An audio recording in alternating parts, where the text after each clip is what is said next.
Autre guerre que Donald Trump aimerait voir se terminer, c'est celle qui est menée par le président russe en Ukraine.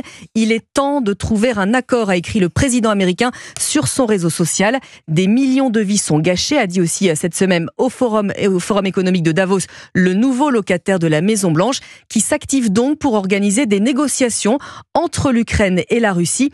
Et signal positif, Vladimir Poutine se montre élogieux envers Donald Trump. Maxime Gondelot. C'est par médias interposés que Vladimir Poutine et Donald Trump discutent pour l'instant. Dans une interview accordée à Russia One, le président russe affirme que le conflit aurait pu être évité si Donald Trump avait remporté l'élection présidentielle en 2020.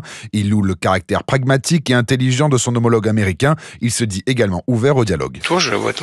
Nous avons toujours dit, et je tiens à le souligner une fois de plus, que nous sommes prêts à mener des négociations sur le problème ukrainien.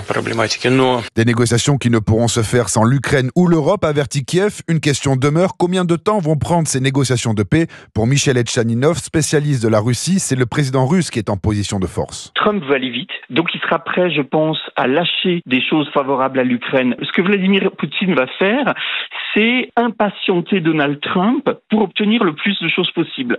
Moi, je pense que ça va durer plusieurs mois. Signe supplémentaire d'un réchauffement des relations entre les deux nations, le porte-parole du Kremlin assure que la Russie est prête à rouvrir le dossier du désarmement nucléaire. Les explications de Maxime Gondelot pour Europe 1, et je vous propose